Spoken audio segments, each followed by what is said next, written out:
Hai Drakor Lovers. Di video ini aku akan melanjutkan drama Korea Law School episode 8. Di episode sebelumnya diceritakan kalau saat insiden terjadi, profesor yang mengaku berada di ruang kantornya dan orang yang dapat menjadi saksi untuk membenarkan perkataan profesor yang adalah Sung Jae. Karena pada saat itu Sung Jae berada di kantor profesor yang sedang bersembunyi di lemarinya.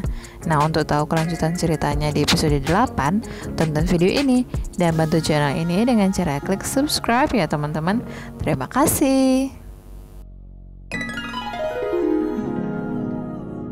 Di awal film, diceritakan setelah Jiho bersaksi, Jaksa Jin mengumumkan kalau di persidangan selanjutnya, dia akan menghadirkan saksi baru yang telah melihat profesor yang membunuh Profesor Seo.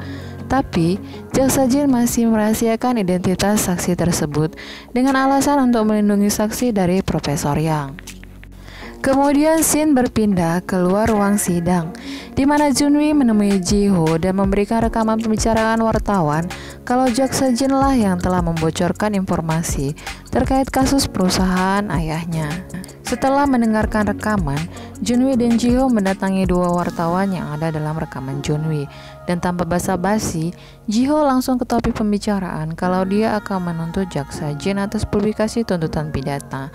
Lalu, memutar rekaman pembicaraan wartawan itu dan meminta dua wartawan itu untuk menjadi saksinya. Tetapi wartawan itu menolaknya karena rekaman tersembunyi adalah bukti yang tidak sah.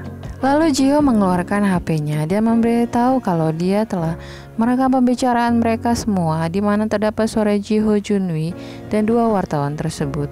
Sehingga rekaman itu bukanlah rekaman tersembunyi dan dapat dijadikan bukti. Setelah itu Jiho dan Junwi pun meninggalkan dua wartawan itu. Setelah persidangan selesai, Profesor Yang dan Profesor Kim kembali ke kampus.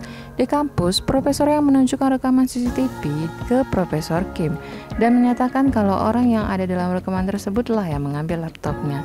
Tetapi Profesor Yang tidak tahu siapa orang itu. Setelah dilihat, Profesor Kim menyadari kalau orang yang ada dalam rekaman tersebut adalah Sung Jae. Kemudian scene berpindah, di mana Yeon Chang memaksa Yesul untuk menjadi saksi yang akan melawan Profesor Yang. Awalnya Yesul menolak karena dia nggak mau berbohong, tapi Yeon Chang mengancam akan menyebarluaskan video tak senonoh mereka berdua, dan akhirnya Yesul pun terpaksa menuruti kemauan Yeon Chang. Esoknya, Profesor Yang datang ke kantor Profesor Kim, di mana Profesor Kim sedang membuat soal ujian, lalu meninggalkan laptopnya dan berbincang dengan Profesor Yang. Di waktu yang sama, Sung Jae yang berada di parkiran mengendalikan laptop Profesor Kim dari laptopnya dan mencuri soal ujian tanpa sepengetahuan Profesor Kim. Nah, sekarang udah ketebak nih motif Sung Jae mencuri laptop Profesor Yang. Kayaknya ya, dia juga mau memprogram laptopnya Profesor Yang biar mudah dibuka dari jarak jauh. Tapi masih kemungkinan aja loh ya. Tapi Sung Jae ini hebat loh ya. Selain jago program komputer, dia juga mantan dokter. Terus mau jadi sarjana hukum, walau hasil tipu-tipu sih. Oke, lanjut.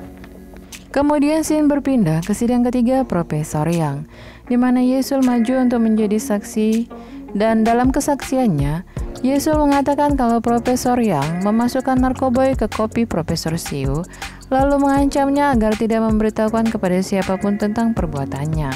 Tapi saat ingin ditanya sama pengacara Profesor Yang, Yesul menangis lalu berdiri dan meminta maaf kepada semua orang kalau dia telah berbohong dan membeberkan sedang diancam akan menyebarluaskan video tidak senonohnya dengan pacarnya, dan kesaksian Yesul pun tidak memberatkan Profesor Yang. Malam harinya saat berada di asrama, Yesul menerima telepon dari Yeon Chang pacarnya, kemudian menemuinya di luar asrama. Saat bertemu, Yeon Chang melakukan kekerasan pada Yesul, kemudian membuka HP-nya untuk menyebarluaskan video mereka. Tapi dicegah oleh Yesul dan terjadilah adegan tarik-menarik dan dorong-menorong. Dan Yeon Chang pun terjatuh dan kepalanya terbentur besi pagar dan tak sadarkan diri. Kemudian Yesul yang melihatnya pun kaget karena ada darah yang keluar dari kepalanya. Saat ingin menelpon Sol-a, tiba-tiba teleponnya diambil oleh Profesor Yang.